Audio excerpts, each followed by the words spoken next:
কামৰূপৰ বাইহাটা চাৰিআলিৰ মুকুন্দপুৰত এইবেলি বুঢ়াদৌল মন্দিৰত ৩দিনীয়া বৰ্ণাঢ্য কাৰ্যসূচীৰে আয়োজন কৰা হৈছে সোণালী জয়ন্তী বৰ্ষ।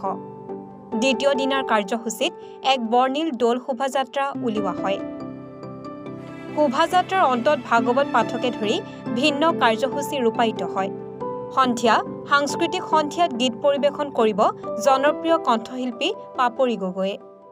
শেষৰ দিনাৰ কাৰ্যসূচীত দিহানাম প্ৰতিযোগিতা অনুষ্ঠিত হ'ব বুলিও জনায় উদ্যোক্তাই।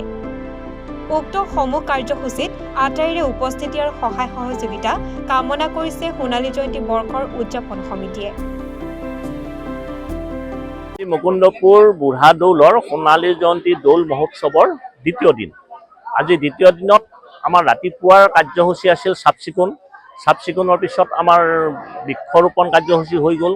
বৃক্ষৰোপণৰ পিছত এইবাৰ আমি দৌল প্ৰতিষ্ঠা কৰিছোঁ দৌলৰ ভেটিৰ ওপৰত, আৰু দৌলৰ ভেটিৰ ওপৰত আমি এইবাৰৰ পৰা আৰম্ভ কৰি আগন্তুক আমাৰ চলি থাকিব। আৰু ইয়াৰ পিছত আমাৰ আছে সাংস্কৃতিক শোভাযাত্ৰা। সাংস্কৃতিক শোভাযাত্ৰা আমি বিভিন্ন ধৰণৰ অনুষ্ঠানক আমি আমন্ত্ৰণ জনাইছোঁ। মহিলা পাৰ্টি আছে, বিহু পাৰ্টি আছে, বেণ্ড পাৰ্টি আছে, বা ওচৰ চুবুৰীয়া যিখিনি সাংস্কৃতিক বিভাগ আছে সেইখিনিক আমি আমন্ত্ৰণ জনাইছোঁ। তেওঁলোকৰ দ্বাৰাই এই অঞ্চলটোত আমাৰ দৌলৰ যে এটা সোণালী জয়ন্তী উৎসৱ হৈছে সেইটোও আমি তেওঁলোকলৈ আমি মেছেজ দিব বিচাৰিছোঁ, তেওঁলোকক গম দিব বিচাৰিছোঁ।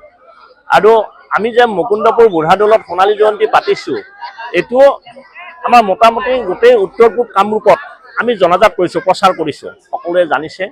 আৰু বিশিষ্ট ব্যক্তি কিছুমানক আমি আমন্ত্ৰণ জনাইছিলোঁ, তেওঁলোক আহিছে, আমাক ভাল সঁহাৰি এটা দিছে। আৰু আমাৰ ওচৰ পাজৰ যিখিনি গাঁও সেইখিনি সঁহাৰি দিছে। তাৰোপৰি আমি কৰিছোঁ কি যে প্ৰায় 150ৰ ওপৰত আমাৰ জী জোঁৱাই আছে। আমি গোটেইখিনি জী জোঁৱাইক আমন্ত্ৰণ কৰিছিলোঁ আৰু তেওঁলোকক এই সোণালী জয়ন্তী উৎসৱত আমি লগ পাইছোঁ আৰু তেওঁলোকক আমি সম্বৰ্ধনা জনাইছোঁ। এনেকৈ আমাৰ আগবাঢ়িছে। আমাৰ শোভাযাত্ৰাৰ পিছত দুপৰীয়া আমাৰ ভোগৰ ব্যৱস্থা আছে, ৰাজহুৱা ভোগৰ ব্যৱস্থা আছে, আৰু সেই ৰাজহুৱা ভোগ আমি বিতৰণ কৰিম। তাৰোপৰি এটা কথা কি যে এই আমাৰ দৌলৰ মাহাত্ম্যটো বহুত বেছি। সেইকাৰণে যিখিনিয়ে তেওঁলোকৰ এটা কিবা মানস কৰি ইয়াতে কিবা এটা আগবঢ়ায় বা প্ৰাৰ্থনা জনায় আৰু সেই প্ৰাৰ্থনাটো পূৰ হয়, আৰু সেইটোৰ বলতেই আমি আজি দৌলখন ইমানখিনি আগবাঢ়িব পাৰিছোঁ আৰু আগন্তুক নিশ্চয় আগবাঢ়িব পাৰিম।